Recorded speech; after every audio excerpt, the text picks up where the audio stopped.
Bienvenidas, bienvenidos, bienvenidas a todas, todos, todes.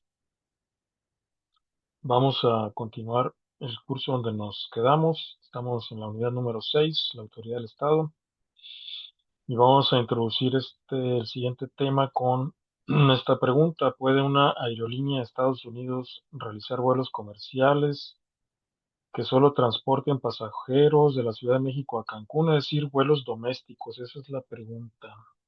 Perla Rubí se encontrará. Daniel,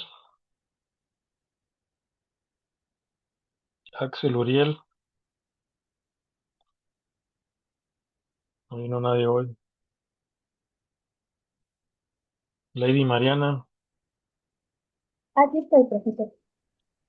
en tu perspectiva, ¿podrían, no sé, el American Airlines realizar vuelos domésticos en México, de la Ciudad de México a Cancún, de Cancún a la Ciudad de México, o única y exclusivamente pueden venir de Estados Unidos y llegar a alguna ciudad de México? Tengo entendido que tienen el paso libre, ya sea pues, de manera doméstica o por relaciones comerciales. No, no te entendí bien. O sea, ¿sí puede o no puede? Ah, que sí, sí puede. Ok, gracias, Lady Mariana. Fernanda, adelante. Pues yo digo que no, porque solo pasajeros bueno, es de un destino dentro del territorio mexicano, o sea, debería ser aerolínea mexicana porque se está viajando dentro del territorio mexicano, que es de la Ciudad de México a Cancún. Entonces, yo considero que no podría, porque estaría ya interrumpiendo con comercio mexicano, o en territorio mexicano ya estaría pues comercializando dentro, ¿no? Ujú, muy bien, Fernanda, efectivamente no puede. O sea, los estados tienen la autoridad, la soberanía, el derecho soberano de poder impedir el cabotaje, los vuelos domésticos, y este es el caso de México. Pero sí podría, o sea, puede ser que sí lo permita, pero en el caso de México no se permite. Bueno, esa pregunta era para introducir el tema de la soberanía en el espacio aéreo.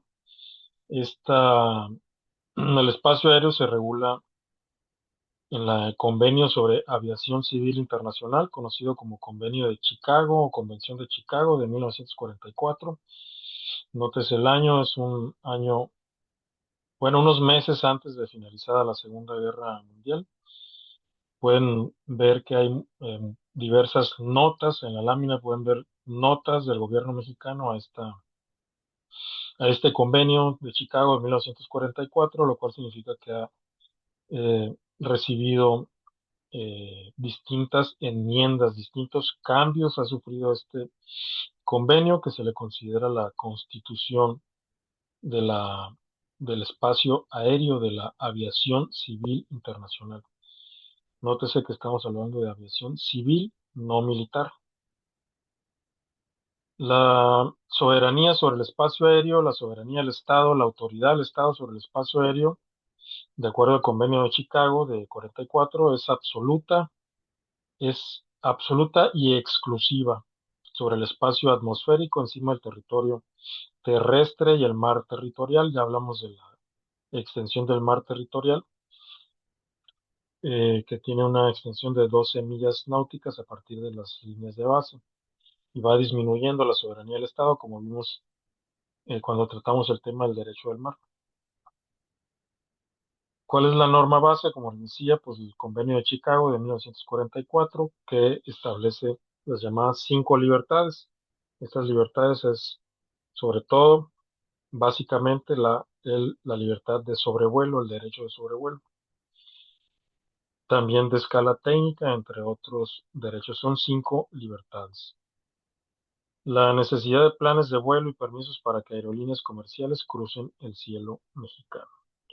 Es decir, esta soberanía que ejerce el Estado mexicano sobre su espacio aéreo, que es absoluta y exclusiva, pues le otorga el derecho al Estado mexicano a establecer planes de vuelo y permisos para las aerolíneas comerciales. ¿A quién corresponde investigar los accidentes de la aviación civil? Ahí hay una imagen de un avión accidentado. Andrea B. se encontrará. Nahum Penoch, Aquí estoy, profe. en tu perspectiva, si hay un accidente, ¿a quién le correspondería realizar la investigación? Am, Doctor, dijo Andrea B o Andrea O. Andrea B. Adelante, Nahum. pues yo creo que al estado en el que sucedieron, ¿no? Bueno, sea su órgano de Ah, em, fiscalía, procuraduría, de investigación. Sí, correcto, Nahum, muy bien. Al estado donde ocurrió, también existe una organización internacional, la OASI. Adelante, Shawnee, por favor. Muy Sí, oportuno tu bueno, intervención. buenas tardes. Ujú. Los accidentes de la aviación civil se encarga la OASI, la FAC, aquí en México es el organismo que la regula, que es la Agencia Federal de Aviación Civil, justamente. Este es el organismo que regula toda la aviación civil aquí en México, se encarga de los trámites, se encarga de los accidentes, la administración de los aeropuertos y la correlación que tienen con sus integrantes, llámese pilotos, mantenimiento, sobrecargos y todos ellos. Excelente, Shawnee. Pues digo, no sé si me autorices a comentar a qué te Sí, dedicas. profesor, ¿Por qué claro que no sí. te presentas tú misma, por favor, Shawnee? Ah, bueno, sí. Bueno, yo soy Shawnee, soy piloto privado actualmente, me encuentro estudiando la carrera de piloto comercial. Y pues en lo que se ofrezca con dudas respecto a la aviación, si me permite el profesor, en un futuro les estaré comentando y compartiendo un poquito más acerca de los organismos reguladores en los vuelos, en el medio de la aviación, tanto nacional como internacional. Y cualquier duda que tengan, con gusto se las puedo ampliar. Muchas gracias, Shawnee. Pues siéntete libre de intervenir en el momento en que gustes, libre de corregirme si digo si cometo algún error, puesto que tú estás dedicada a ese tema, tienes la experiencia, tienes el conocimiento, estás haciendo la carrera de piloto, ¿no? Como has mencionado. Entonces tienes vía libre para intervenir, para enriquecer esta clase. Pues bueno, ya Shawnee nos explicó que hay un organismo internacional que se encarga de hacer las investigaciones de los accidentes de la aviación civil. También hay una agencia federal mexicana que también realiza esas investigaciones. Bueno, ahí ven una imagen de un avión accidentado. Bueno, abundando sobre la soberanía del Estado sobre su espacio aéreo, como les dije y repito ahora, cada Estado tiene soberanía total sobre el espacio aéreo encima de su territorio, así está contemplado en la Convención de Chicago de 1944. El espacio situado sobre el territorio nacional es dominio de la nación, y así lo establece nuestra Constitución Política de los Estados Unidos Mexicanos. Un ejemplo, un país puede denegar el sobrevuelo de su territorio a aeronaves civiles extranjeras si no se cumplen las condiciones de seguridad o tratados vigentes. Esto es en ejercicio de la soberanía del Estado sobre su espacio aéreo. ¿Qué debe entenderse por territorio? Comprende las áreas terrestres, o sea, todo lo que es pues el territorio propiamente dicho del Estado, las aguas territoriales adyacentes, 12 millas náuticas a partir de las líneas de base, bajo la soberanía, jurisdicción o protección del Estado, y así está contemplado en el Convenio de Chicago del 44. Un ejemplo, soberanía aérea de México se ejerce no solo sobre el continente, o sea, el espacio terrestre, sino también sobre el mar territorial, de acuerdo con el derecho internacional. En relación a los servicios aéreos internacionales, ningún servicio aéreo regular puede operarse en el territorio de un estado sin permiso especial o autorización. Así que American Airlines, por mencionar una, pues requiere un permiso del Estado mexicano para poder operar en territorio mexicano, lo mismo que Cubana de Aviación, Lufthansa, en fin. hay una diversidad de líneas de aerolíneas. Las rutas son conexiones entre puntos en territorio nacional o con el extranjero. Ejemplo, una aerolínea extranjera requiere una concesión o permiso de la Agencia Federal de Aviación Civil, AFAC, para operar rutas comerciales hacia destinos mexicanos. Y en relación al cabotaje, que ya lo mencionamos, en la lámina que contenía esa pregunta, aludía a esto. Los estados tienen derecho a negar permiso a aeronaves de otros estados para tomar pasajeros o carga con destino a otro punto dentro de su territorio, de su propio territorio. Ejemplo, una aerolínea de Estados Unidos no puede realizar vuelos comerciales que solo transporten pasajeros de la Ciudad de México a Cancún, protegiendo así el mercado interno. Fomento de la seguridad operacional. Los estados cooperan para mantener niveles equivalentes de seguridad y reconocimiento recíproco de aprobaciones de aeronavegabilidad. Esto es así de acuerdo a un, eh, bueno, es conforme a un acuerdo entre México y Estados Unidos para el fomento de la seguridad. Tenemos un tratado bilateral, tenemos diversos tratados bilaterales con Estados Unidos. Uno de ellos es sobre la seguridad en el espacio aéreo. La vigilancia preventiva es facultad del Estado. Ejemplo, México y Estados Unidos aceptan mutuamente certificaciones de mantenimiento y simuladores de vuelo para garantizar operaciones seguras entre ambas naciones. Y bueno, en relación a la investigación de accidentes, aunque ya se respondió ese punto, corresponde al estado del suceso investigar los accidentes para identificar causas probables y emitir recomendaciones preventivas. También a la Organización eh, de Aviación Civil Internacional, la OASI, también puede realizar esas investigaciones. De hecho, ha realizado de casos específicos que voy a mencionar a continuación durante esta clase, de algunos accidentes investigados por la OASI.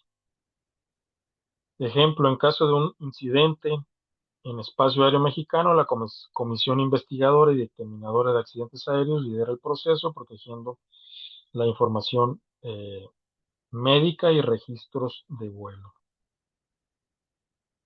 ¿Qué organismo internacional es el regulador de la aviación civil internacional? La OASI, creado este organismo de acuerdo con el Convenio de Chicago de 1944.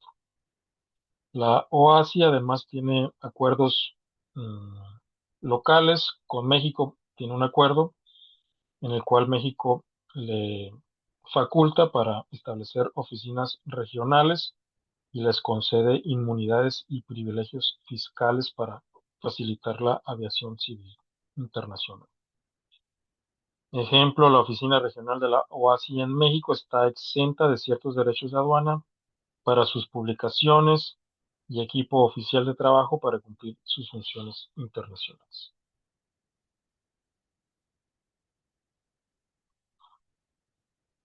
Bueno, esto es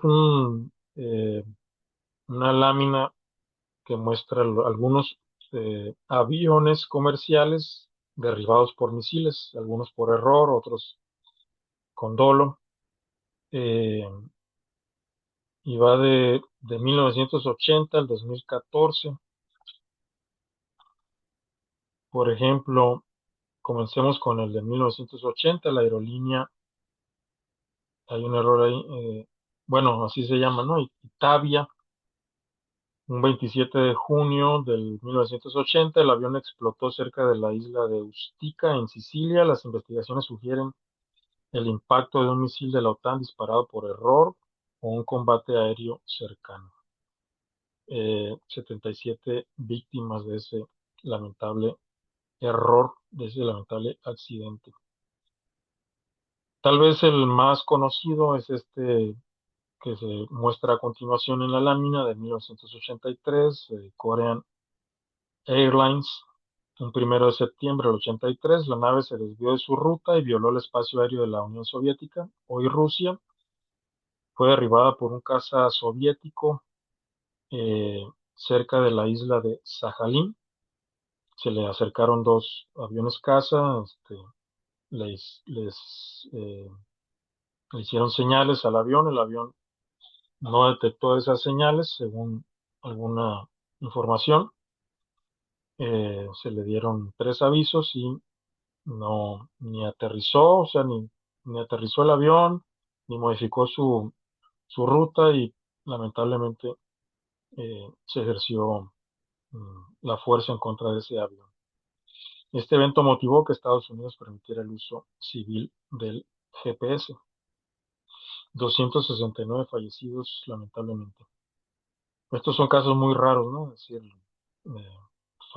que un misil impacte un avión, pues es realmente muy raro. Hay millones de vuelos, millones de rutas, es muy seguro viajar en aviones. eh, y pues son muy pocos, es muy extraño, decir, estadísticamente insignificante estos accidentes. Luego tenemos un avión iraní, Iran Air, un 3 de julio de 1988, fue derribado en el Golfo Pérsico por un misil lanzado desde una fragata estadounidense. Eh, los militares lo identificaron erróneamente como un caza iraní. Casi 300 fallecidos. Luego, en el 2001, la aeronave rusa que volaba de Tel Aviv a Novosibirsk se estrelló en el Mar Negro. La investigación determinó que fue alcanzada por un misil ucraniano lanzado por error durante maniobras militares. 78 fallecidos. Y el más reciente, digo, ya tiene 12 años, casi 12 años, este suceso en el 2014. mm, una aeronave de Malaysia Airlines, fue derribado por un sistema de misiles Buk mientras sobrevolaba el este de Ucrania, una zona en conflicto. Las investigaciones han señalado tanto misiles rusos como ucranianos según la parte consultada. O sea, según la fuente que uno revise, según el resultado que uno obtenga. Pero bueno, esto es en relación, esta lámina muestra eh, o ilustra el tema de la seguridad de la aviación civil internacional. Y aquí hay dos notas de prensa, una, vamos a decir, occidental, tomada de la británica, de la enciclopedia británica, y otra oriental, usando la terminología de la Guerra Fría, es decir, un portal ruso. Si uno lea la británica, pues los culpables del, eh, del avión siniestrado de Malaysia Airlines fueron los rusos. Y si uno ve la prensa rusa, los rusos pues argumentan de que ellos no tuvieron responsabilidad. Depende de lo que uno lea, pues. Pero bueno, la de la británica es relevante porque menciona que la investigación la realizó la OASI. En mayo de 2025, la OASI eh, determinó que Rusia era responsable de la destrucción del vuelo 17. El caso había sido presentado por los gobiernos de Australia y los Países Bajos, y el fallo marcó la primera vez que la OASI había dictado tal sentencia contra un Estado miembro. El Tribunal Europeo de Derechos Humanos hizo una determinación idéntica en julio de 2025 como parte de una amplia investigación sobre las violaciones de derecho internacional por parte de Rusia durante su campaña militar contra Ucrania. El Kremlin rechazó ambas decisiones. Y el portal ruso Sputnik, que es un portal cuasi oficial del Estado ruso, lo mismo podríamos decir de la británica, que es casi un portal oficial, aunque no se llama a sí mismo como un portal oficial del Reino Unido. Pero bueno, el portal ruso dice: Rusia pone en duda la capacidad de la base para ver caso del derribo del vuelo MH17.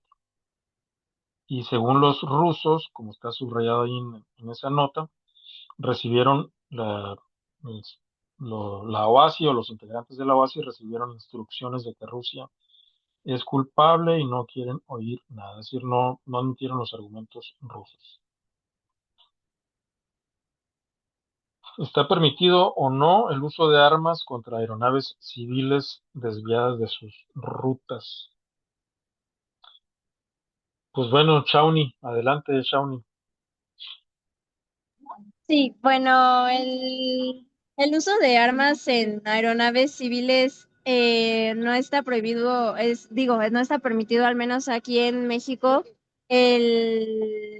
tanto el uso de aeronaves, de hecho, como el uso de armas, muchísimo menos, porque puede prestarse a malas interpretaciones o causar accidentes que pues no están previstos o no son controlados, vaya.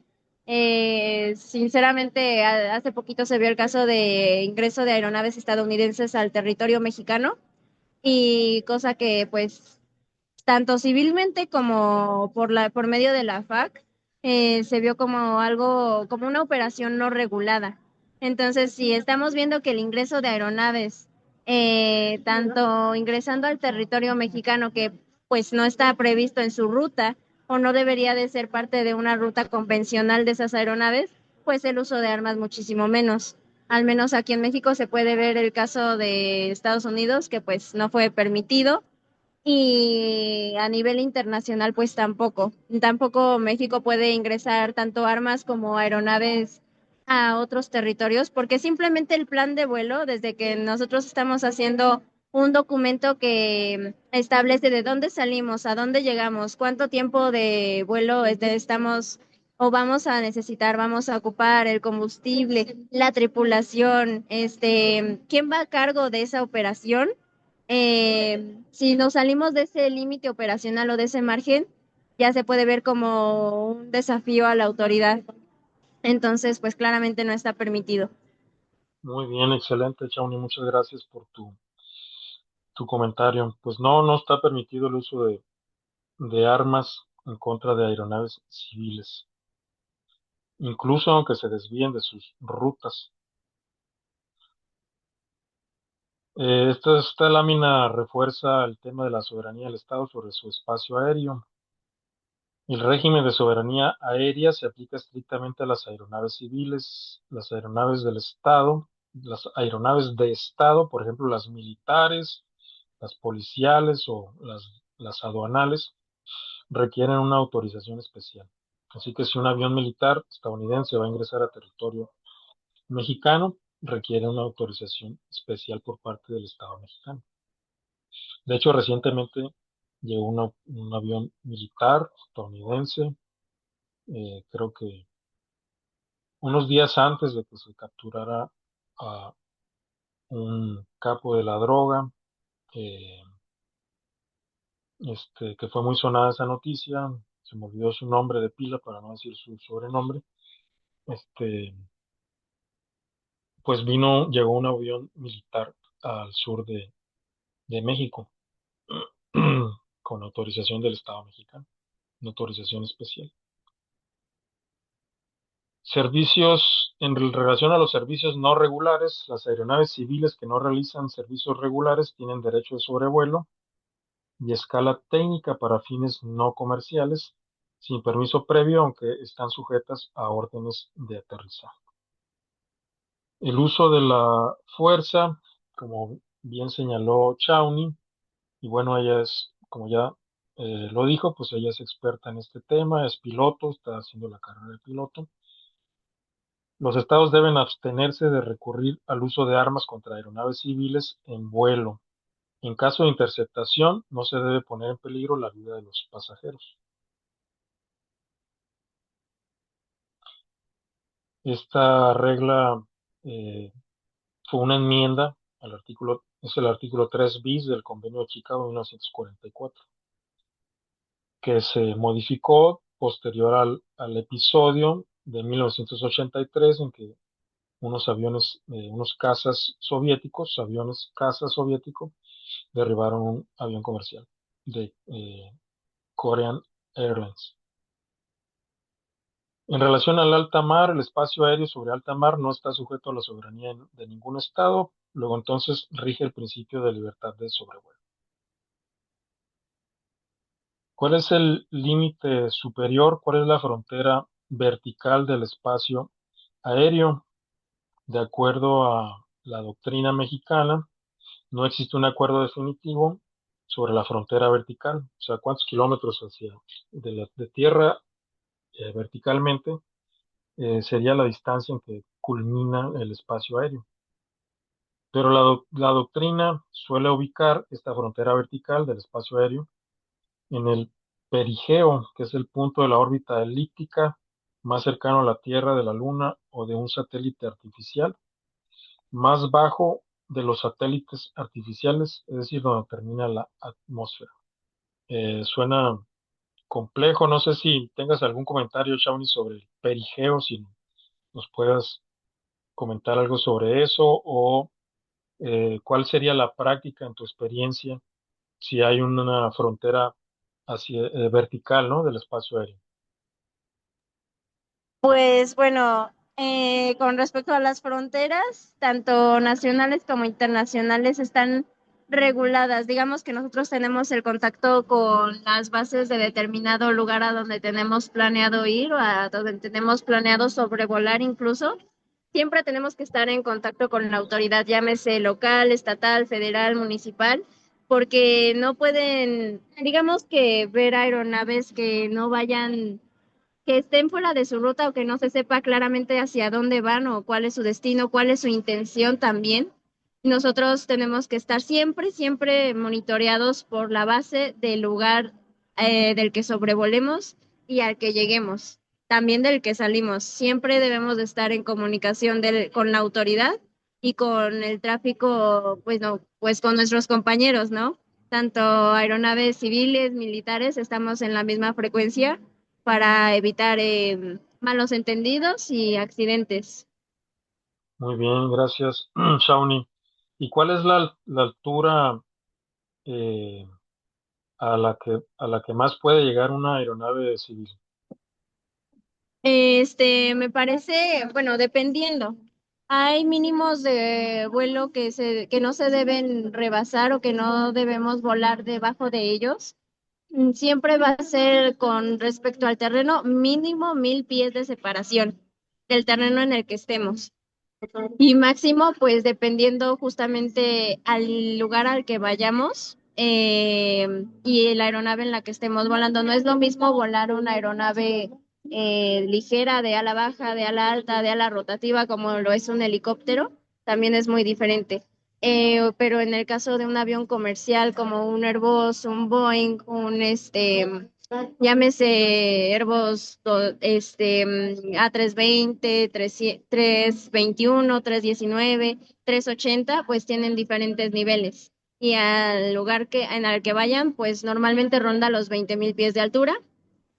Pero para vuelos internacionales o transatlánticos suele volar un poquito más alto. También los vuelos casas o los vuelos pues ya militares vuelan un poquito más arriba de ese nivel.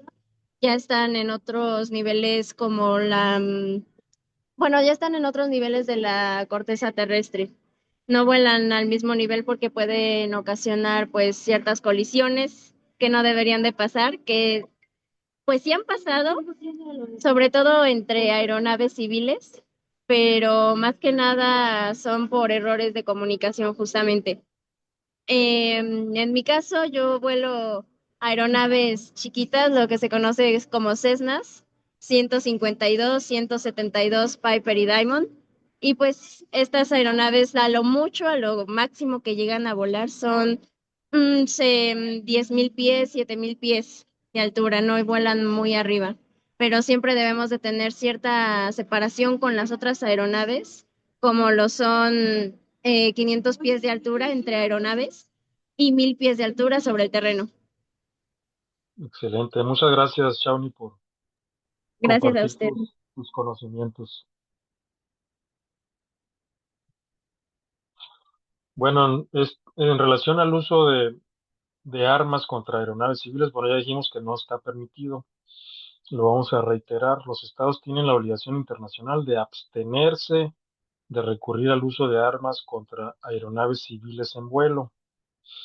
Esta prohibición se formalizó mediante la enmienda del artículo 3 bis al Convenio de Chicago de 1944, tras incidentes trágicos como el del avión Korean Airlines de 1983, que desvió su ruta, no tenía conocimiento de ello, esa aerolínea no se percató, no logró comunicarse con los cazas soviéticos, no aterrizó, no modificó su ruta de vuelo, y se modificó el artículo. Adelante, Shawnee.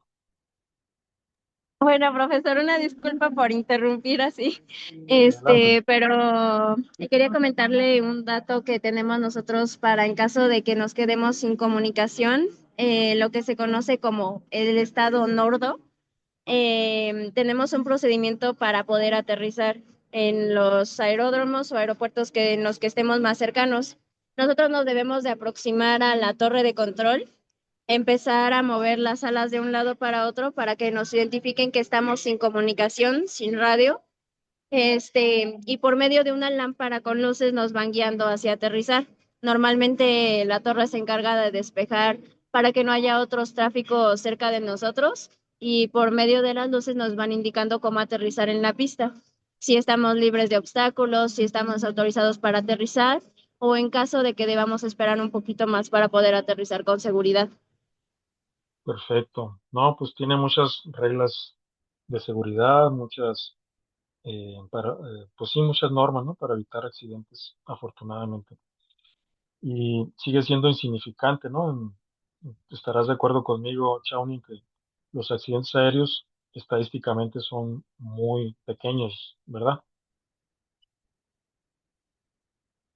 Así es, son muy pequeños y pues a la vez todas las instrucciones y regulaciones que solemos tener son para garantizar nuestra seguridad, aunque a veces, bueno, suele fallar un poco la coordinación entre la torre y las aeronaves y por eso suelen ocurrir los accidentes. Tratamos de que las operaciones se lleven a cabo de la manera mejor posible, ¿no?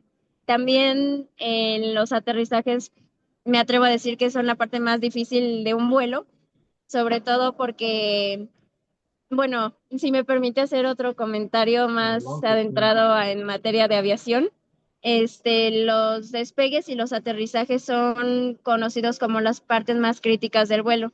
¿Por qué? Porque se pueden ahí producir más accidentes en estas partes y nosotros debemos de tener algo que se llama cabina estéril. Cabina estéril significa que ningún tripulante sobrecargo, pasajero o incluso entre los mismos pilotos podemos hablar de algo que no sea el vuelo, la seguridad del vuelo, cómo se va a llevar a cabo el despegue y el aterrizaje.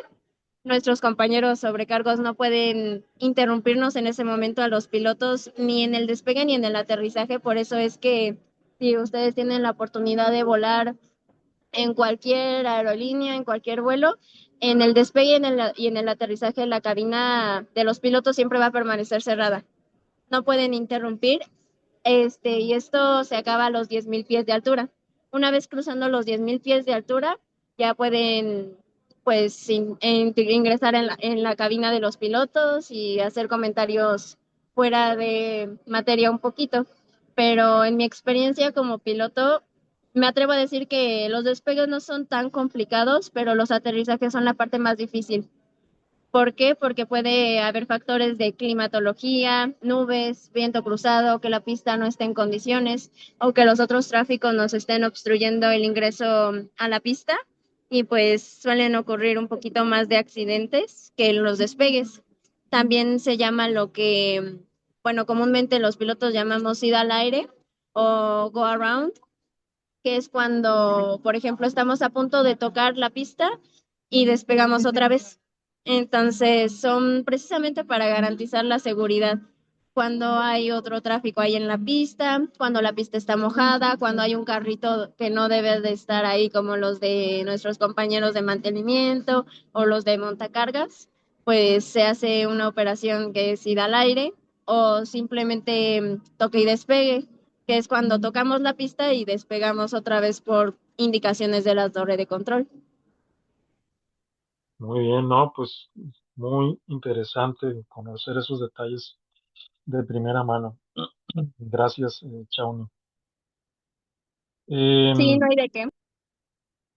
bueno, en caso de que una aeronave sea interceptada, no se deben poner en peligro las vidas de las personas a bordo ni la seguridad del aparato. Todo Estado en ejercicio de su soberanía está facultado para exigir el aterrizaje de una aeronave civil que sobrevuele sobre su territorio sin autorización. O sea, no puede hacer uso de armas, o sea, no abrir fuego contra la aeronave no autorizada, pero puede obligarla a aterrizar. La destrucción de una aeronave comercial identificable que se ha desviado de su ruta se considera una violación del derecho internacional. Antes de la enmienda del el Convenio de Chicago, posterior al derribo de una aeronave de la Korean Airlines, se consideraba que se podría emplear la fuerza solo si existen obstáculos para determinar la naturaleza pacífica de la nave y el Estado teme un ataque inminente de destrucción masiva. La prohibición de usar armas contra civiles no modifica los derechos y obligaciones de los estados respecto a la legítima defensa según la Carta de la ONU. Es decir, hay una ambigüedad, o sea, no obstante que existe la obligación de abstenerse de recurrir al uso de armas en contra de aeronaves civiles en vuelo, eh, no impide el ejercicio del derecho de la legítima defensa de acuerdo con la Carta de la ONU. Por ejemplo, Irán, eh, por primera vez en la historia militar reciente, pues logró derribar aeronaves militares estadounidenses, los F-35, los F-14 creo que son, no me acuerdo exactamente los nombres de esas aeronaves militares estadounidenses, que se suponía que eran indetectables, indestructibles, etcétera, pues fueron eh, derribados o dañados en el ejercicio de la legítima defensa por parte de Irán. Los estados que han derribado aeronaves civiles injustificadamente han sido objeto de condenas internacionales y reclamaciones de indemnización ante la Corte Internacional de Justicia. Hay algunos casos eh, ante la Corte Internacional de Justicia sobre ello. Ante el uso de aeronaves civiles secuestradas como armas, o sea, terrorismo, como fue el caso de las Torres Gemelas, se aplican las disposiciones de la Carta de la ONU sobre el uso de la fuerza y la legítima defensa. Hay algunos puntos clave también a mencionar. El Protocolo de Montreal de 1984, o sea, un año posterior al derribo de esa aeronave civil de la Korean Airlines por parte de casas soviéticas, es un documento eh, es el documento que introdujo el artículo 3 bis para proteger explícitamente a la aviación civil de ataques armados estatales. El deber de obediencia, aunque se prohíbe el uso de armas en contra de aeronaves civiles, las aeronaves civiles tienen la obligación estricta de cumplir las órdenes de aterrizaje dadas por el Estado soberano.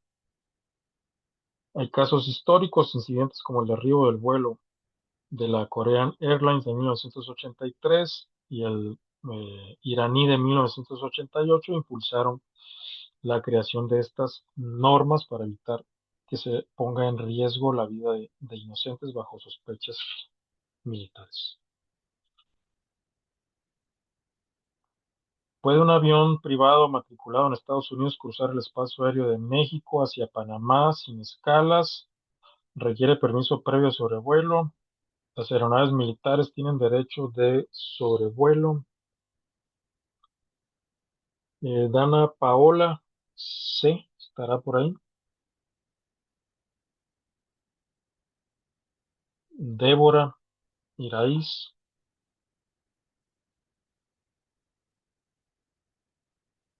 Jocelyn,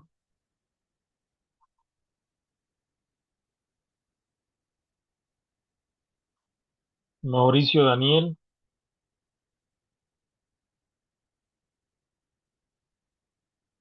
¿Qué está pasando? Nadie vino hoy. Jimena H. Si están por ahí, ¿me escuchan? Sí, sí se escucha, profe. Bien. Luz, Adriana, Aquí estoy, profesor. un comentario a esa pregunta. Bueno, no sabría si se puede sin escalas, pero creo que sí, según yo, todos los vuelos requieren permiso previo de sobrevuelo. Entonces sí necesita el permiso y las aeronaves militares tienen derecho de sobrevuelo, pues yo diría que sí, pero supongo que necesitan otros permisos para ese tipo de vuelo. Gracias, Adriana. Ahora lo vamos a ver. Adelante, Shawnee. Bueno, sí tienen permiso de sobrevuelo, pero como justo mi compañera lo comenta, en efecto eso. Sí tienen el permiso de sobrevuelo y sí puede cruzar directamente el espacio aéreo de México, pero sí requieren un permiso antes de la operación, para saber a dónde va a llegar y con qué fin. Sí, sí puede pasar libremente, pero igual que todos los vuelos necesita una autorización y un formato pues llenado. O sea, una American Airlines que sale, no sé, de Washington hacia Panamá requiere permiso para sobrevolar el espacio aéreo mexicano. Así es, requiere permiso y requiere un formato llenado, no solamente es que se comunique, sino necesita algo que se llama pues justamente plan de vuelo, rol de vuelo, y en ese documento firmado por la autoridad de la aviación, lo sella, lo firma y autoriza completa la operación, de dónde despega, de dónde aterriza, quiénes son los tripulantes, quién está a cargo de la operación y con qué mínimos está volando esa aeronave. Ok, gracias. Adelante, Fernanda. Bueno, creo que mis compañeras hablaron justamente y justamente me recordó mucho una noticia que pasó justamente de que Estados Unidos planeaba, bueno, planeó, más bien llevó un sobrevuelo sobre el territorio mexicano para pasar a territorio venezolano, ¿no? Y justamente se vio esta documentación para pedir el permiso de parte de la Aviación Federal de Estados Unidos para poder sobrevolar por medio de territorio mexicano por razones directas a Venezuela. Yo me acuerdo de esa noticia que pasó y pues la verdad pues sí fue como un poco mediático, en especial por también aquí. Mi mamá es presente aquí también de la aviación, entonces pues sí, fue un poco caótico todo eso, pero sí. Ok, gracias. No, yo no conocía esa noticia, no sé si se refiere a que Estados Unidos haya solicitado permiso para que aeronaves militares estadounidenses usaran el espacio aéreo mexicano en la agresión que hicieron contra Venezuela, ¿no? Sí, Eh, justo es ese, profesor. ya. Pues bueno, no conozco esa noticia, eh, y sería penoso por parte de México si ha hecho otorgado esa autorización. Pudo haberlo otorgado esa autorización sin conocimiento de que se estaba planeando una agresión, ¿no? a Venezuela, aunque bueno, estaba rodeada Venezuela de todos esos barcos que ya son inservibles en Irán, como lo ha demostrado Irán. Pero bueno, gracias, Fernanda, por tu comentario. Bueno, esta lámina es en torno al derecho de sobrevuelo, de acuerdo a la regulación.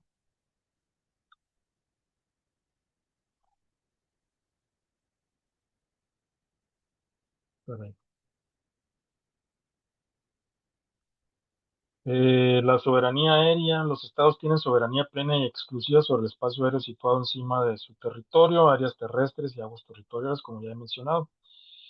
Ejemplo, un estado puede cerrar su espacio aéreo a aeronaves de un país específico por tensiones diplomáticas o seguridad nacional.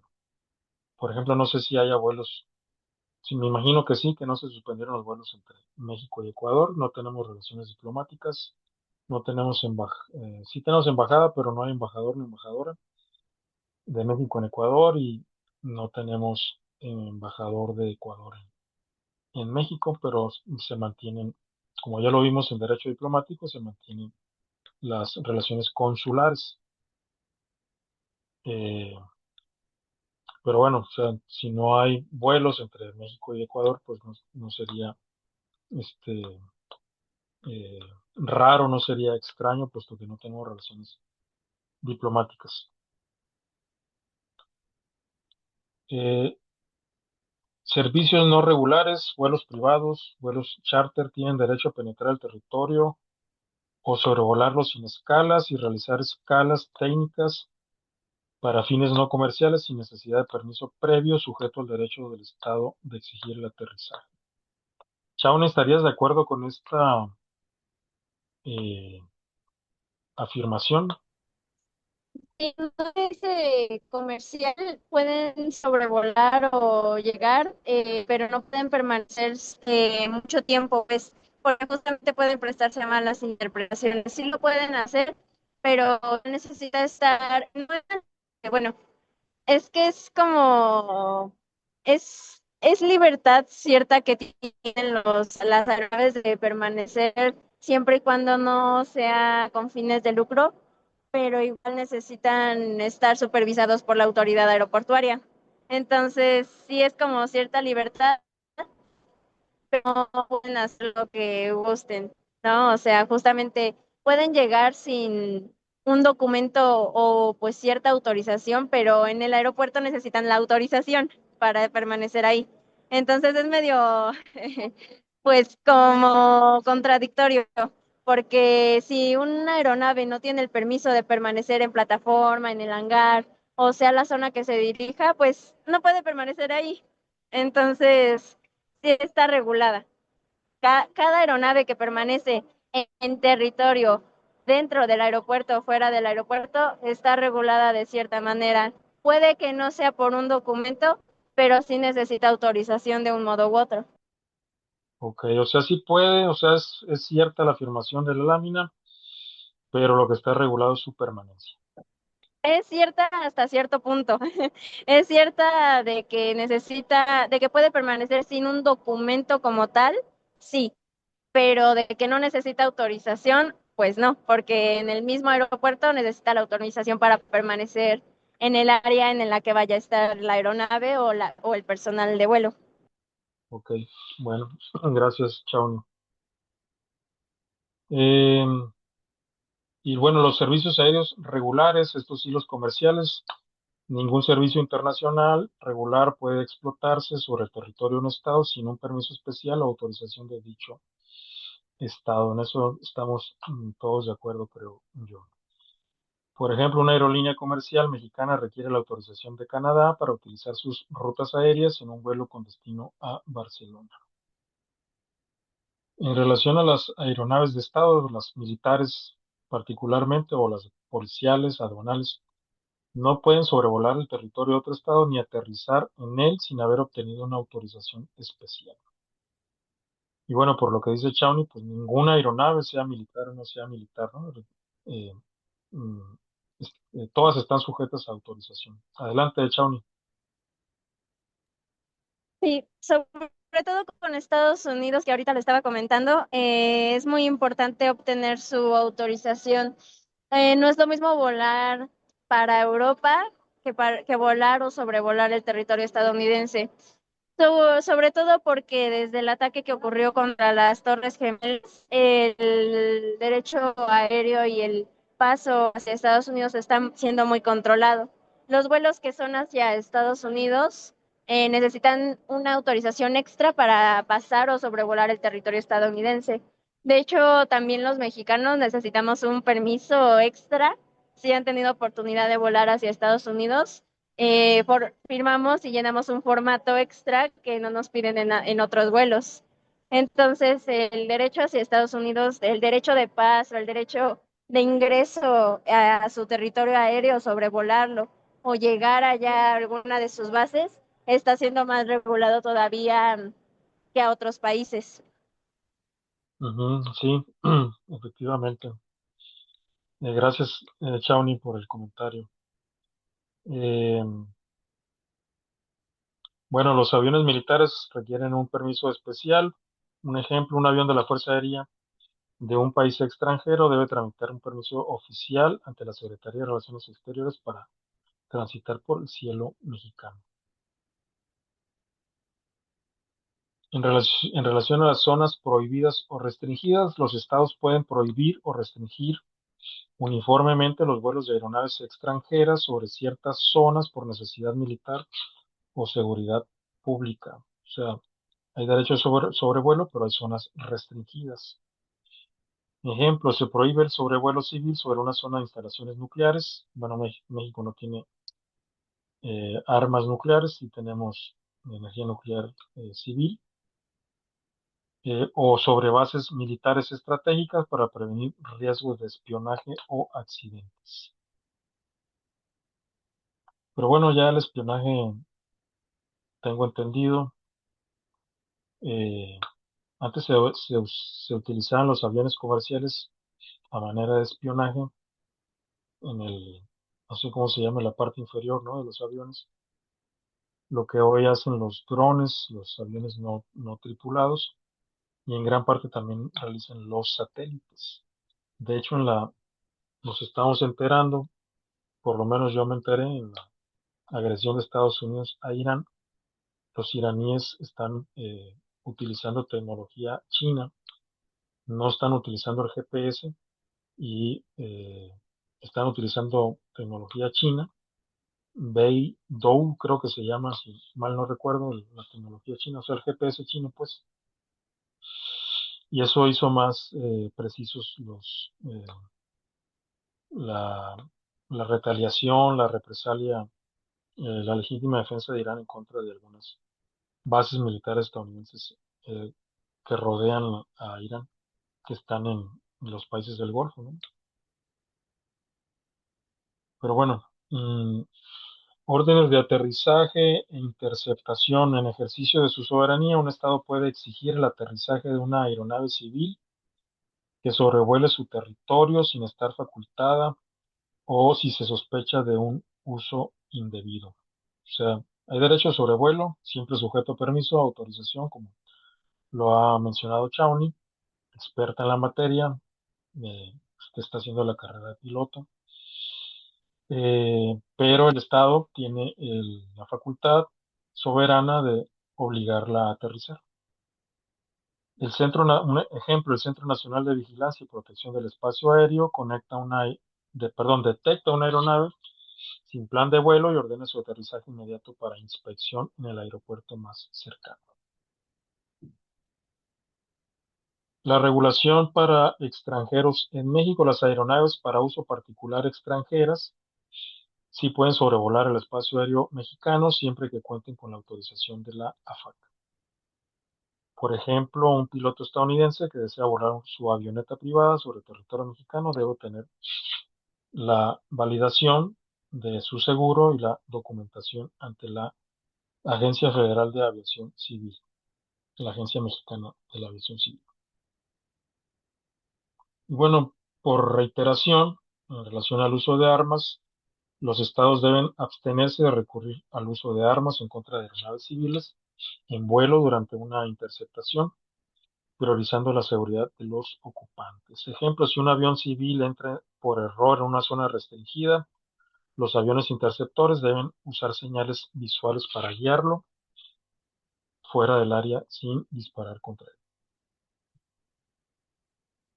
¿Puede una aerolínea mexicana operar la ruta Ciudad de México, Madrid, París? Esto es, vender boletos y transportar pasajeros específicamente para el tramo Madrid-París, es decir, no sería vuelos domésticos. Leonardo estará por ahí.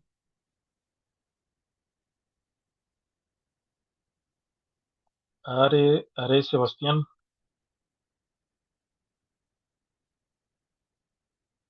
Sí, perfecto. Un comentario a esa pregunta, en tu perspectiva, ¿se puede o no puede una aerolínea mexicana hacer eso que está ahí en la lámina? Bueno, tengo entendido que puede, pero necesita permiso del... Sí, yo tengo entendido que necesita permiso para poder hacer eso. Muy bien, sí, sí pueden, efectivamente, gracias, Aren, Sebastián. Eh, Esta lámina muestra las 5 libertades contempladas en el Convenio de Chicago de 1944. Son, pues, como su nombre lo indica, 5 libertades, de la primera a la quinta. La primera libertad es el derecho a sobrevolar el territorio de otro estado sin aterrizar. Derecho de sobrevuelo es el derecho básico, ¿no? Contemplado, regulado, codificado en el Convenio de Chicago de 1944, que sustituyó el de París de 1919. Eh, Ejemplo, un vuelo de Aeroméxico con destino a Canadá que cruza el espacio aéreo de los Estados Unidos sin realizar escalas en su territorio. La segunda libertad es el derecho a aterrizar para fines no comerciales, una escala técnica, como repostar combustible o realizar mantenimiento. Así está contemplado en el Convenio de Chicago del 44.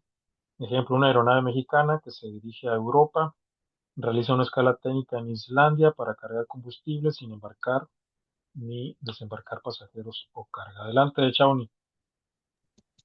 También quería mencionar que por emergencia, si una aeronave está en peligro o por cualquier factor externo que le esté ocurriendo, puede solicitar el derecho de aterrizaje en cualquier aeropuerto que esté más cercano, ya que no se puede poner en riesgo la integridad de los pasajeros ni de la tripulación. Muy bien, excelente. Me hace recordar el caso de las Torres Gemelas. Inmediatamente Cuba abrió su espacio aéreo para que aterrizasen eh, aerolíneas, ¿no? O sea, estaban en vuelo y creo que no se usó esa oferta de Cuba, pero Cuba hizo esa oferta a los Estados Unidos que pudiesen, o a pues sí, o sea, envió un aviso en el 2001, el 11 de septiembre del 2001, para que en su caso, si lo eh, requerían los aeronaves que estaban en vuelo y no podían aterrizar por obvias razones, por un ataque terrorista contra las Torres Gemelas estadounidenses, eh, pues hizo esa oferta Cuba, ¿no? En el 2001, por razones de emergencia. Dicho sea de paso, pues hay un monumento en Nueva York, muy conmovedor el monumento en honor a las víctimas que murieron en la colisión de esos dos aviones a las Torres Gemelas. Dicho sea de paso, he visto algunos documentales, están en YouTube, creo que siguen en YouTube, no sé si ya los bajaron, pero es muy, eh, no es imposible que dos aeronaves que hayan colisionado contra las torres hayan logrado el, este, afectar en tal grado la estructura, ¿no? De esas torres.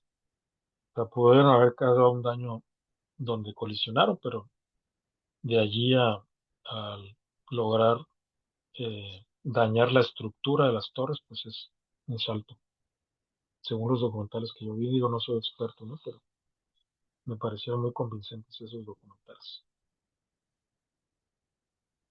La tercera libertad, derecho a desembarcar pasajeros, carga y correo en un estado extranjero provenientes del estado de matrícula de la aeronave. Ejemplo, una aerolínea con sede en México que transporta pasajeros desde la Ciudad de México hacia Madrid, España. La cuarta libertad, derecho a embarcar pasajeros, carga y correo de un estado extranjero con destino al estado de matrícula de la aeronave. Ejemplo, la misma aerolínea mexicana, no sé, digamos Aeroméxico, que toma pasajeros en el aeropuerto de Madrid para traerlos de regreso a la Ciudad de México. Y la quinta libertad, que engloba prácticamente todas las libertades, las 5 libertades, Derecho a transportar tráfico entre dos estados extranjeros en un vuelo que se origina o termina en el estado de matrícula. Y esta es la respuesta a la pregunta de la lámina anterior que respondió Sebastián correctamente. Si puede una aerolínea mexicana operar la ruta Ciudad de México-Madrid-París, el derecho le permite vender boletos y transportar pasajeros específicamente para el tramo Madrid-París. Requiere autorización, pago de derechos, etcétera, ¿no? Pero sí es posible. ¿Puede un taxi aéreo transportar a un grupo de personas desde Texas a la Ciudad de México y como parte del mismo viaje trasladarlos a Acapulco? Eh, o sea, ir a Texas, de Texas a la Ciudad de México, de la Ciudad de México a Acapulco. Un taxi aéreo. ¿Quién puede explotar las rutas domésticas? ¿Solo permisionarios mexicanos o también permisionarias extranjeras? Adriana Lisbeth estará por ahí.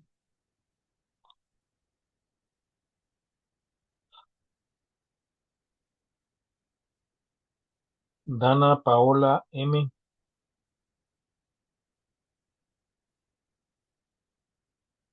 Sharon. Sí, profe. Un comentario a las preguntas.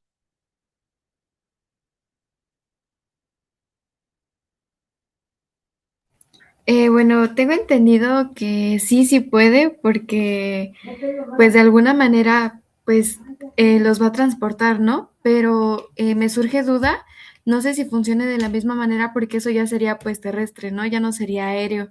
No sé si se necesita algún tipo de permiso en especial o cómo los tendría que trasladar, por ejemplo, de Texas a Ciudad de México, porque pues es un viaje largo.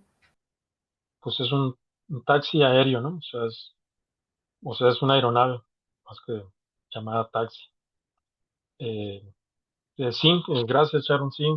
Este, ¿Y quién puede explotar las rutas domésticas? Vamos a ver.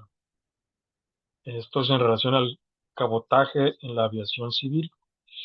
Tenemos una ley de aviación civil mexicana que define el cabotaje como el transporte aéreo mediante remuneración o cualquier contraprestación onerosa de pasajeros, carga o correo entre dos o más puntos dentro del territorio nacional. Un ejemplo, una aerolínea que transporta mercancía exclusivamente en la ruta Monterrey-Guadalajara. Se puede negar el cabotaje. Si un estado, por ejemplo México, puede negarlo. Cada estado tiene el derecho soberano de negar a las aeronaves de otros estados el permiso para embarcar en su territorio tráfico con destino a otro punto de su propio territorio nacional, como es el caso de México. El gobierno de México prohíbe en su legislación que una aerolínea extranjera venda boletos para el tramo Ciudad de México-Cancún. Hay una reserva nacional, además, para el transporte aéreo entre puntos del territorio mexicano que debe ser realizado exclusivamente por personas morales mexicanas. Por ejemplo, Aeroméxico, Volaris, etcétera, ¿no? Ejemplo, solo aerolíneas nacionales como Aeroméxico o Volaris pueden operar rutas domésticas de forma regular. O sea, México podría permitirlo, pero no lo permite en protección a sus aerolíneas nacionales. Bueno, ya está también funcionando Mexicana Aviación, no sé con qué volumen, etcétera, pero también está funcionando. Shawnee, adelante. Justamente un avión no deja de ser una aeronave, pues que necesita siempre la autorización del mismo país y del otro país para los fines a los que vaya a transportar a los pasajeros. Justamente, tal vez antes no se necesitaba la autorización, pero con tanto problema que ha habido últimamente, de un tiempo para acá fue incrementando esa necesidad de la autorización, de los permisos y de toda esa comunicación entre aeronaves y entre aerolíneas y entre territorios a la vez para solicitar y que el territorio del permiso de aterrizaje, de transportación, y de sobrevuelo del territorio aéreo de ese país, tanto de México como de los otros países. llámese taxi aéreo, llámese aeronave civil o incluso sin fines de lucro, pues siempre va a necesitar autorización, tal vez no del todo como un permiso por escrito, pero siempre va a necesitar la autorización del dicho hangar, dicho aeropuerto o dicho lugar en donde va a aterrizar para permanecer ahí. Muy bien, gracias, Shawnee. Bueno, queda claro, ¿no? Que siempre se requiere autorización, aunque estés ejerciendo el derecho de sobrevuelo. Gracias, Shawnee. Este, y prohibición a extranjeros, las prácticas de cabotaje por parte de permisionarios extranjeros, así como por propietarios extranjeros de aeronaves de uso particular, están estrictamente prohibidas en México de acuerdo a la Ley de Aviación Civil. Un avión privado con matrícula de Estados Unidos no puede cobrar por trasladar pasajeros de San José del Cabo a Loreto. Tiene que ser una empresa mexicana. Excepción para taxis aéreos. Únicamente permisionarios mexicanos de taxi aéreo o flete pueden transportar entre puntos nacionales a tráfico que fue embarcado originalmente en el extranjero. Así lo establece la Ley de Aviación Civil. Un taxi aéreo, por ejemplo, un taxi aéreo mexicano trae un grupo desde Texas a Ciudad de México y como parte del mismo viaje los traslada a Acapulco. Sanciones establecidas de realizar cabotaje sin autorización conlleva multas de 10,000 a 25,000 unidades de medida, las llamadas UMAS, que actualmente tiene un equivalente a 117.31 pesos mexicanos. Que lo pueden consultar el valor de las UMAS en la página del INEGI. Así que 25,000 por 117, ¿no? Es una cantidad. Y el posible aseguramiento de la aeronave extranjera por parte de la autoridad. La Agencia Federal de Aviación Civil mexicana, ejemplo, ¿no? Detecta una aeronave extranjera realizando vuelos comerciales internos y procede a su retención precautoria en el hangar. Es algo así como los taxis piratas, ¿no? Pero en el aire. No exclusividad. Los estados se comprometen a no celebrar acuerdos que concedan privilegios de cabotaje de manera exclusiva a un solo estado o aerolínea. La provisión debe ser genérica, no particular. Ejemplo, México no puede otorgar derechos de cabotaje únicamente a aerolíneas de un país específico, por ejemplo Estados Unidos, de forma discriminatoria frente a otros estados. ¿Cuál es la frontera vertical del espacio aéreo donde termina la soberanía sobre el espacio aéreo? Eh, ya hice esta pregunta, pero vamos a dar algunos, ¿qué dice la doctrina, ¿no? Sobre la definición de la frontera vertical del espacio aéreo, es decir, dónde termina el espacio aéreo y comienza el espacio ultraterrestre. Pues hay que comenzar diciendo que no existe una definición precisa ni un límite fijado por instrumentos internacionales, es decir, no hay un convenio, una convención, un tratado, un protocolo que defina esa frontera. Su determinación es objeto de debate, de discusión. Unos tienen un criterio, otros tienen otros criterios. El espacio aéreo termina, el criterio llamado científico, el espacio aéreo termina donde la atmósfera es tan tenue que ya no permite la sustentación de aeronaves por reacciones del aire. Y otro criterio es el concepto de perigeo de satélites. El límite comienza en la altura más baja en la que un satélite artificial puede orbitar la Tierra. ¿Cuál es ese límite? Entre 90 y 110 kilómetros. Esa sería probablemente la frontera más aceptable. No significa que no sea discutible, pero quizás sea la más aceptada, entre 90 y 110 kilómetros. Otro criterio es, bueno, coincide, ¿no? Con entre 90 y 110 kilómetros, la frontera vertical del espacio aéreo. Situada a 100 kilómetros o 62 millas de altitud, es el punto donde termina el vuelo aerodinámico y empieza la fuerza centrífuga, conocida como línea de von Karman. Eh, el límite atmosférico, otro criterio, la soberanía se extiende hasta donde termina la atmósfera terrestre, criterio difícil de precisar porque tiene distintas capas la atmósfera. El criterio funcional no define una altura fija, sino que el límite depende del tipo de objeto lanzado y la función que realiza, si una función aérea, aeroespacial o una función ultraterrestre. En los años 70 del siglo XX, la Unión Soviética, hoy Rusia, sugirió un límite fijo de 100 a 110 kilómetros sobre el nivel del mar mediante acuerdo internacional, pero no fue aceptada esa propuesta, no se adoptó un convenio, un tratado que así lo estipulase. Otro criterio es el llamado límite gravitatorio. Sostiene que la soberanía llega hasta donde se desvanece la atracción terrestre, aproximadamente 260.000 kilómetros, que es un criterio no aceptable por considerarse excesivo, ¿no? O sea, no hay comparación entre 90, 110 kilómetros y 260.000 kilómetros. Hubo una sugerencia de que existiese una zona económica aérea, parecido al derecho del mar, que hay una zona económica exclusiva.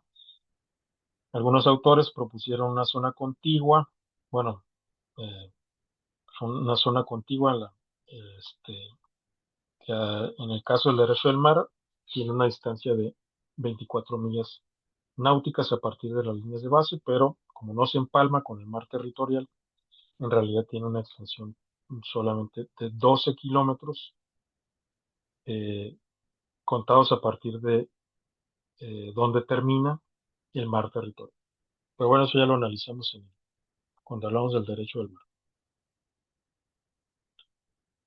Y esta zona contigua sugerida, no aceptada, es decir, no es regulación, es un criterio nada más doctrinal, una propuesta, se extendería de 300 a 600 millas. Bueno, aquí dice profundidad, pero estamos hablando de, de la frontera vertical, ¿no? O sea, dónde termina el espacio aéreo. La teoría de las zonas, propuesta antigua que dividía el aire en dos capas, una soberana hasta 330 metros y otra superior libre. Y repito, la más aceptada probablemente sea la de entre 90 y 110 kilómetros.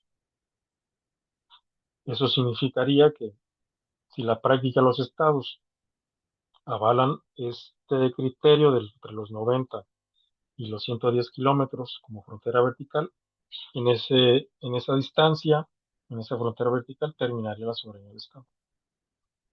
Pero repito, no hay un convenio que así lo defina, es probablemente el criterio más aceptado en la práctica estatal. Bueno, esta es una lámina tomada del gobierno de México, en el que hay una este, gráfica que muestra lo que es el perigeo, que es el punto de la órbita más próximo a la Tierra, que es una forma de medir la frontera vertical del espacio aéreo. Y ahora vamos a introducir otro tema. Bueno, antes de entrar a este otro tema que ya nos va a sacar del espacio aéreo, no sé si quieras hacer algún comentario en torno al espacio aéreo Shawnee para entrar a Pues otro sí, tema. justamente el espacio aéreo está siempre siendo delimitado por, llámense por límites operacionales de vuelo de la aeronave o límites con otras aeronaves, tanto a lo ancho como a lo alto siempre está siendo delimitado. Em, Nunca puede volar un avión fuera de sus límites operacionales. Esto es decir, por ejemplo, lo que le comentaba en un principio, los aviones tienen cierta capacidad para llegar no tan alto o más alto dependiendo el avión que sea el que se está haciendo operado. No es lo mismo volar un avión chiquito que un avión comercial, que un avión de caza militar. Siempre va a tener ciertas regulaciones tanto por él mismo o por la misma ley de aviación civil o por los mismos territorios que dicen hasta dónde llega o hasta dónde no una aeronave. No, no precisamente para limitar, sino para siempre ver por la seguridad de las personas que van a bordo y siempre tratar de mantener una seguridad operacional constante. Muy bien, pues muchas gracias, Shawnee, por tus comentarios. Se enriqueció mucho esta parte, ¿no?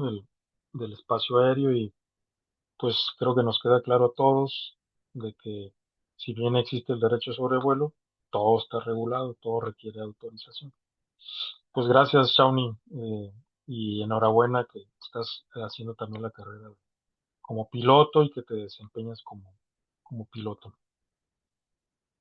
Muchas gracias, profesor. Pues aquí estamos por cualquier duda que se ofrezca. Igual no sé si me deje más adelante o hacer una breve exposición sobre más a fondo del derecho aéreo para terminar de aclarar algunas dudas que pudieran surgir o dedicarle más tiempo a los detallitos. Pues también sería enriquecedor.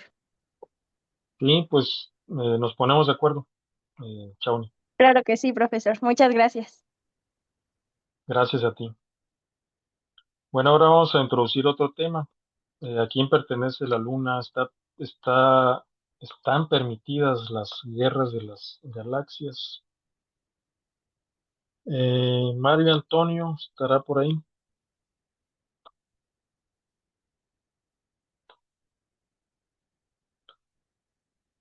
Salvador. No, profesor, aquí estoy, soy Mario. Mario. Mario. Pues un comentario, Mario, ¿a quién le pertenece la Luna y si están permitidas las guerras de las galaxias? Tengo entendido que los objetos planetarios o interestelares no le pertenecen a nadie, a ningún estado ni país, pero sí pueden motivar el avance tecnológico para llegar a ciertos cuerpos planetarios, digo a los cuerpos planetarios, ¿no, profesor? Muy bien, Mario, sí, no pertenece a nadie, luego entonces la Luna no le pertenece a Estados Unidos. Esta es una eh, fotograma o una fotografía supuesta. Este, no sé si ustedes ven algo extraño ahí, ¿no? Porque hay muchas especulaciones si esa foto se hizo en la Luna o se hizo en algún desierto de Estados Unidos. De hecho, es especulación. Yo no lo sé, ¿no? No sé cuál sea la certeza de ello, pero ¿cómo puede estar ondeando una bandera en la Luna, para empezar? Eh, la forma de los, este, de las sombras, en fin, expertos en fotografía han analizado esa fotografía que probablemente sea propaganda estadounidense, no lo sé, me lo pregunto nada más. Y vi un fragmento de un documental sobre otro tema, sobre cine, de Stanley Kubrick, que filmó la película Odisea del Espacio 2001, y en ese documental que pueden ver en YouTube, se sugiere eh, que probablemente estas fotografías las hizo Kubrick, Stanley Kubrick, en algún desierto estadounidense. Pero bueno, yo no lo sé, nada más planteo la controversia. Y bueno, efectivamente los cuerpos celestes no pertenecen a nadie. Vamos a entrar entonces al tema de la soberanía en el espacio exterior, si es que hay soberanía. Más bien hay no soberanía en el espacio exterior porque es patrimonio común de la humanidad. Luego entonces está prohibida su apropiación. Luego entonces la Luna, que está en el espacio exterior, en el espacio ultraterrestre, pues no pertenece a Estados Unidos.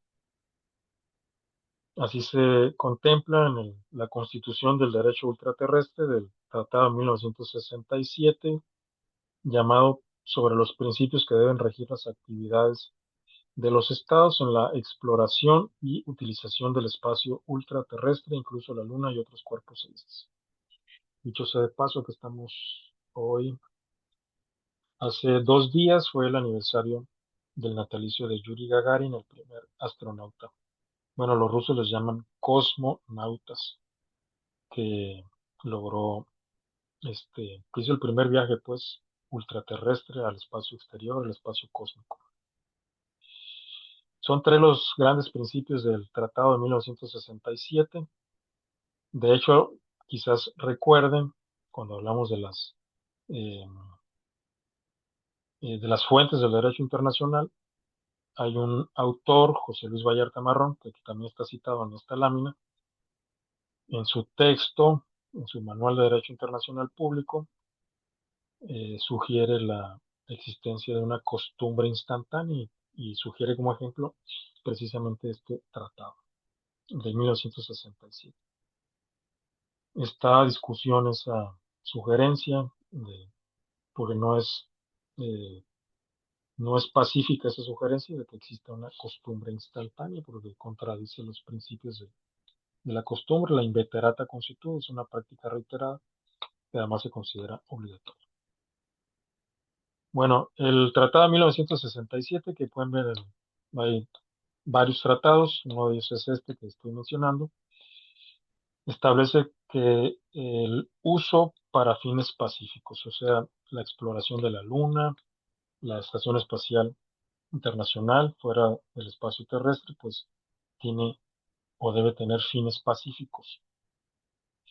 Se prohíbe las armas nucleares en órbita.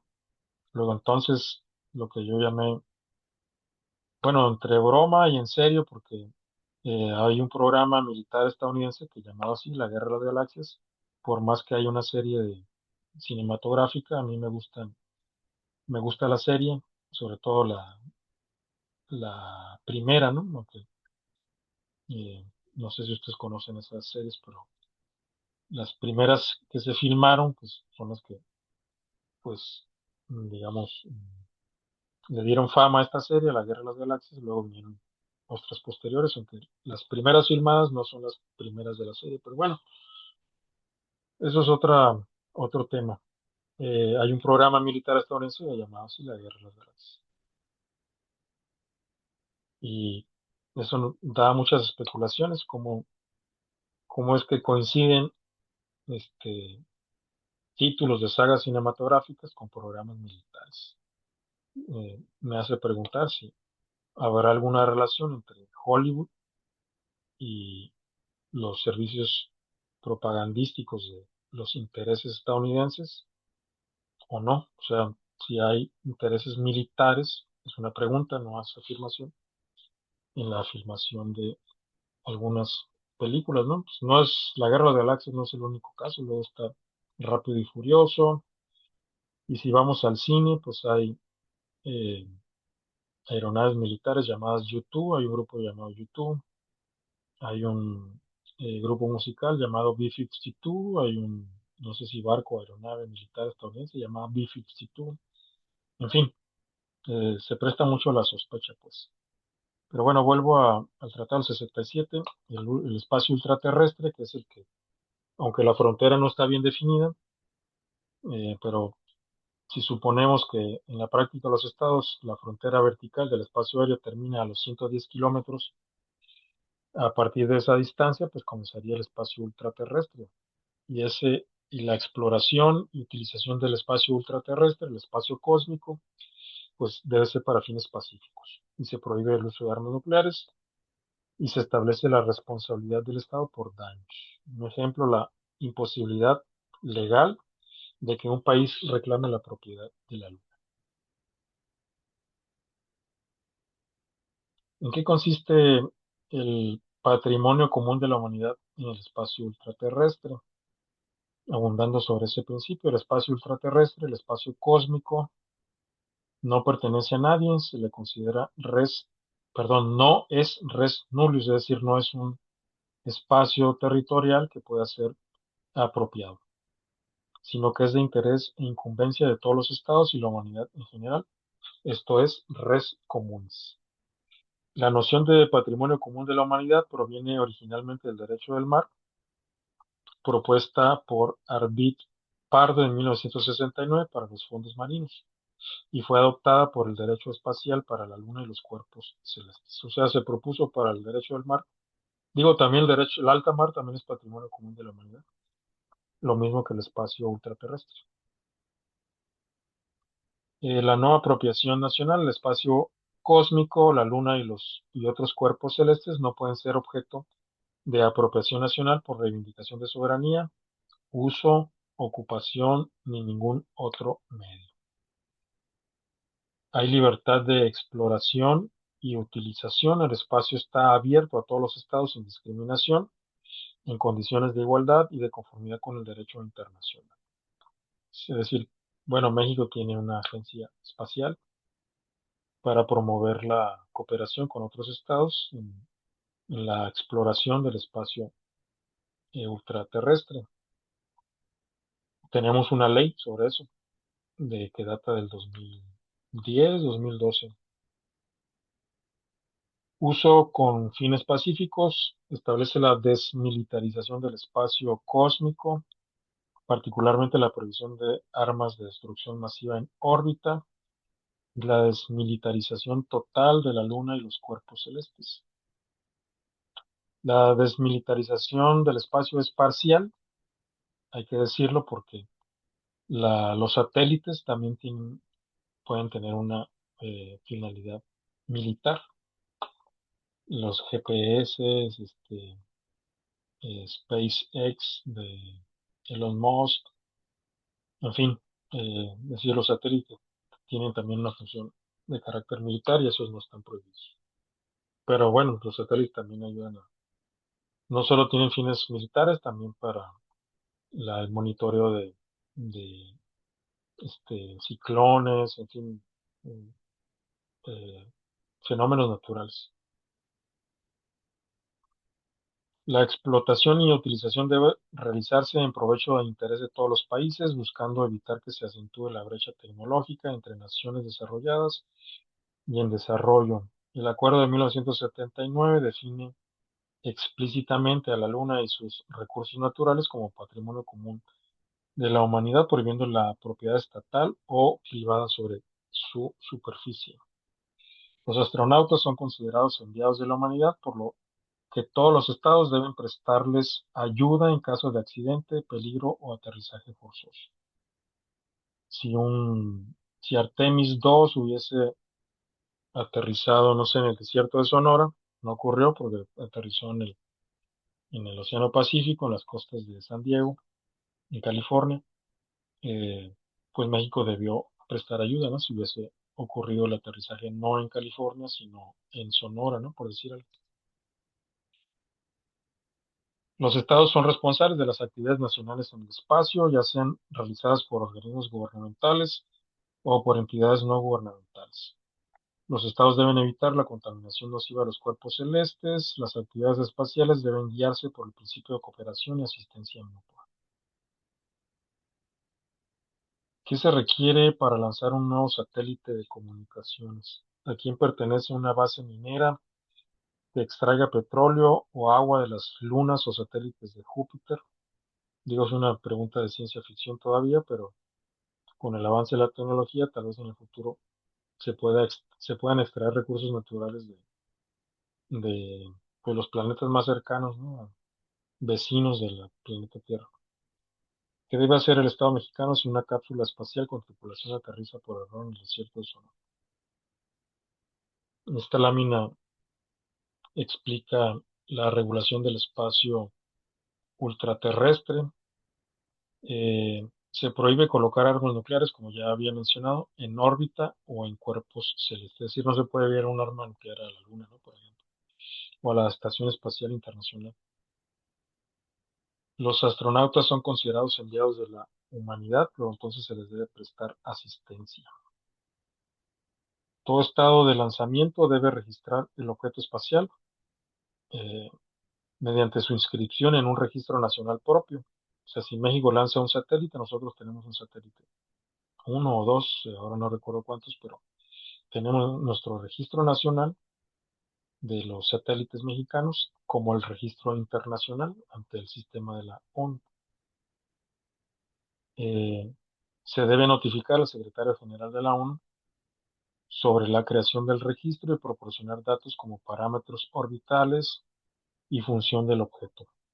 El secretario general o la Secretaría General de la ONU llevará un registro central con acceso pleno y libre a la información. Ejemplo, lanzar un nuevo satélite de comunicaciones, el Estado responsable debe notificar a la ONU la fecha de lanzamiento, el apogeo, el perigeo, o sea, la órbita, ¿no? Y la inclinación orbital para que cualquier país pueda identificar el objeto en el espacio. Dicho sea de paso, hay basura espacial, hay satélites, pues hay basura rodeando el espacio terrestre. Las partes se comprometen a prohibir y no llevar a cabo explosiones de ensayos de armas nucleares en la atmósfera, en el espacio ultraterrestre o debajo del agua. Luego entonces un país tiene estrictamente prohibido detonar una ojiva nuclear en la órbita terrestre baja para probar los efectos del pulso electromagnético en los satélites debido al riesgo de radiación y daño ambiental. Estos son los estados miembros del tratado que prohíbe ensayos nucleares en el espacio ultraterrestre, también la atmósfera y debajo del agua. Están subrayados los que a mí me llamaron la atención: Estados Unidos, la Unión Soviética, hoy Rusia, el Reino Unido, Brasil, México, China y Alemania. A ver Asia, vamos a ver si está Corea. República de Corea también se encuentra.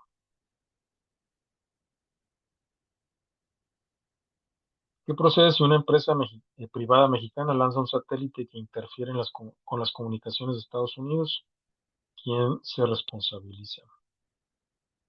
Los estados son internacionalmente responsables en las actividades espaciales nacionales, ya sean realizadas por organismos gubernamentales o por entidades no gubernamentales, es decir, empresas privadas. Luego, entonces, si una empresa privada lanza un satélite al espacio exterior y afecta las comunicaciones de Estados Unidos, pues México es responsable. A su vez, México puede responsabilizar, o sea, obligar a la empresa al pago de daños y perjuicios. Todo estado que lance o promueva el lanzamiento de un objeto al espacio o desde cuyo territorio o instalaciones se lance es responsable de los daños causados a otro estado o a sus personas, naturales o jurídicas en la Tierra, el espacio aéreo o el ultraterrestre. Ejemplo, si un cohete lanzado desde territorio de Estados Unidos falla y sus restos caen sobre una zona residencial en Canadá, Estados Unidos debe indemnizar a las víctimas. Cuando las actividades las realiza una organización internacional, la responsabilidad corresponde tanto a la organización como a los estados parte en el tratado que formen parte de ella. Ejemplo, si un satélite de la Agencia Espacial Europea causa daños en órbita a un satélite de otro país, la responsabilidad es compartida entre la Agencia Espacial Europea y sus Estados miembros. Los gastos realizados para el rescate o restitución de un objeto espacial o sus partes componentes encontrados fuera de los límites territoriales estará a cargo de la autoridad de lanzamiento. O sea, si Artemis 2 hubiese aterrizado en Sonora y México entra en su salvación, en su salvamento, pues sí, en su salvamento, los gastos corren a cargo de Estados Unidos. Si un estado descubre un objeto espacial de naturaleza peligrosa o nociva en su territorio, la autoridad de lanzamiento debe adoptar medidas inmediatas para eliminar el peligro. Ejemplo, un satélite con materiales radiactivos realiza un aterrizaje forzoso en territorio nacional, el país dueño del satélite. Esto ya ocurrió con un satélite radioactivo soviético que cayó en Canadá. Debe enviar expertos y recursos para descontaminar el área bajo supervisión del gobierno local. ¿Qué estado tiene jurisdicción para juzgar el hundimiento de un barco turco ocasionado por un barco francés? ¿Puede Turquía procesar al oficial francés en Estambul? Salvador estará por ahí. Sí, maestro.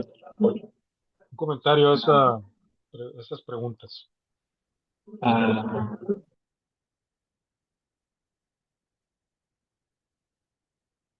bien. Para la primera, sobre qué estados tienen jurisdicción, supongo que aplicaría para los dos, ¿no? Tanto para Turquía como para Francia, por, por el incidente que puede llegar a provocar. Y la otra, también diría que sí, por Ok. los conflictos que se pueden llegar a provocar. Muy bien, Salvador, gracias.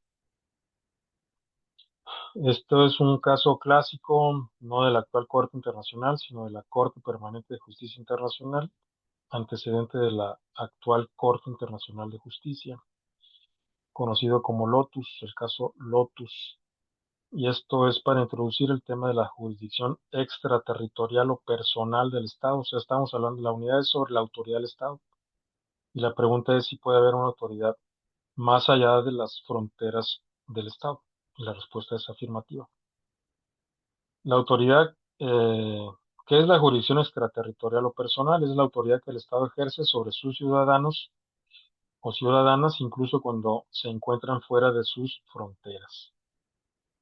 Esto lo da el vínculo de la nacionalidad. ¿Qué es la nacionalidad? Pues el vínculo entre una persona y un Estado.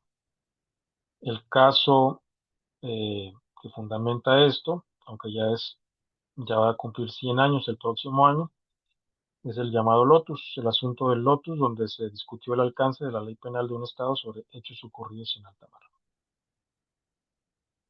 Este es el resumen del caso Lotus. El 2 de agosto de 1926 ocurrió una colisión en alta mar entre el vapor francés Lotus y el vapor turco Bozkurt. El buque turco se partió en dos, se hundió, provocando la muerte de 8 ciudadanos turcos. Al llegar el Lotus a Estambul, antes Constantinopla, las autoridades turcas arrestaron y procesaron penalmente por homicidio, por imprudencia al oficial de guardia francés, el señor Demons, y al capitán del buque turco Hassan Bey. Eh, la pregunta a la Corte es si Turquía actuó de forma contraria a los principios del derecho internacional al ejercer jurisdicción penal contra el ciudadano francés Demons. Es decir, ¿podía Turquía enjuiciar penalmente al francés o no podía? Los argumentos de Francia. La competencia para perseguir penalmente hechos ocurridos en alta mar a bordo de un buque perteneciente exclusivamente a los tribunales del Estado de la Bandera. Es decir, Francia argumentó que solo Francia podía perseguir penalmente al ciudadano francés. Francia argumentaba que la nacionalidad de las víctimas no era base suficiente para la jurisdicción turca. Los argumentos de Turquía. Los buques en alta mar se asimilan al territorio de la nación. eh,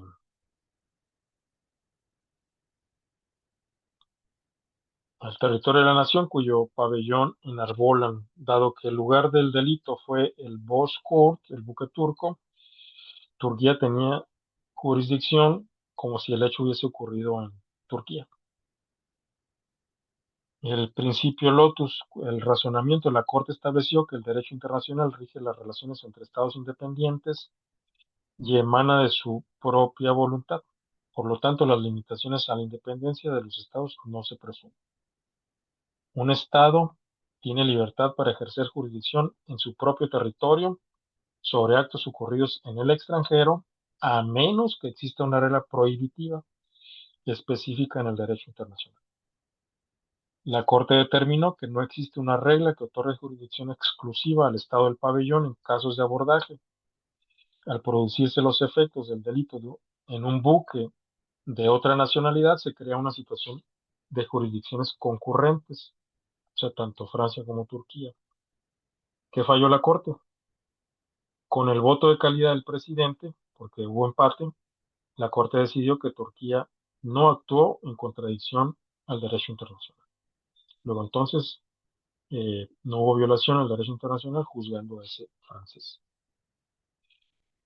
Luego entonces no procedió a fijar ninguna reparación pecuniaria en favor del señor Demos. ¿Puede el Estado mexicano juzgar a personas mexicanas que cometen delitos fuera de su territorio?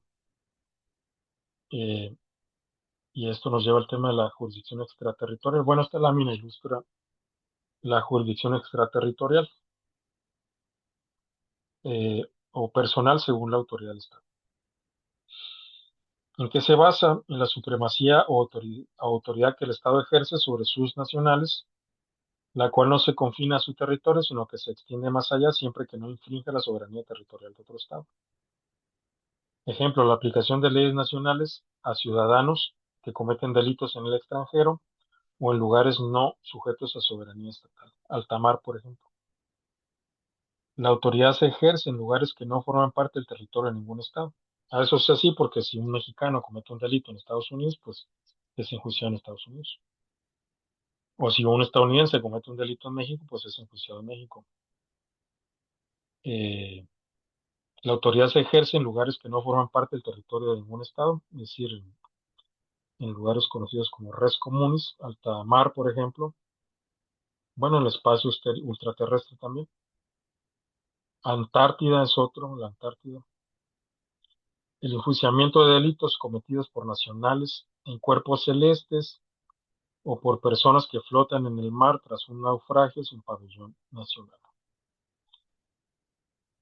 La autoridad del Estado se ejerce sobre personas y cosas a bordo de naves que poseen su nacionalidad, pabellón o matrícula, considerándose el carácter nacional de la nave como base de la competencia. Ejemplo, delito cometido a bordo de un barco mercante en alta mar regido por la ley del Estado de la Bandera. O sea, si es un barco mexicano y ahí se comete un delito, pues México puede ejercer jurisdicción.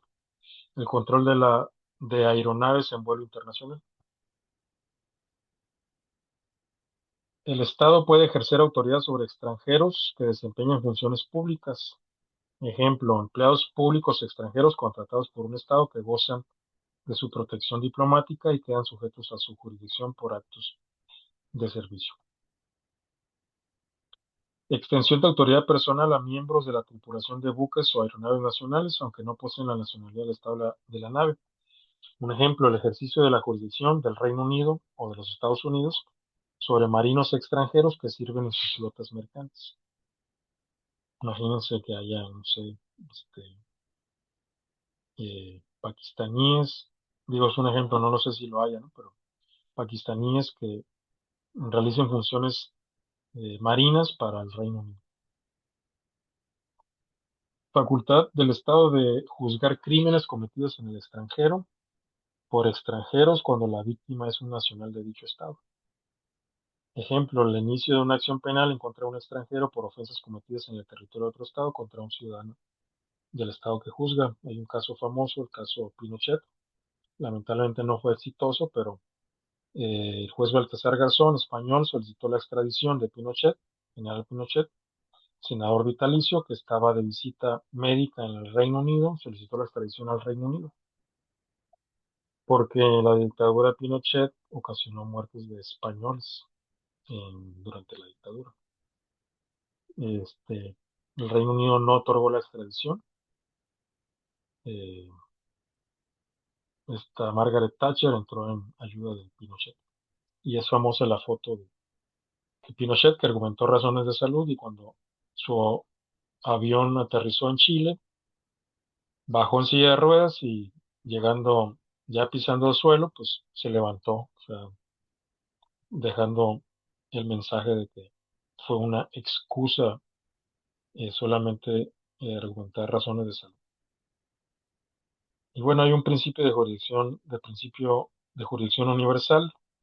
El Estado ejerce, que el Estado ejerce sobre crímenes que lesionan a la comunidad internacional en su conjunto, independientemente de la nacionalidad o el lugar del acto. Un ejemplo, juzgamiento en tribunales nacionales de actos de piratería, trata de esclavos, crímenes de guerra o genocidio. Esto es más teórico que práctico, pero es Esta teoría implicaría que México podría enjuiciar a soldados estadounidenses por crímenes de guerra en Irán, por ejemplo, por haber asesinado a 160 niñas, ¿no? El primer día del inicio de la agresión de Estados Unidos a Irán. Y con esto terminamos esta unidad. Y aquí vamos a finalizar la grabación. Bueno, no sé si tengan alguna pregunta.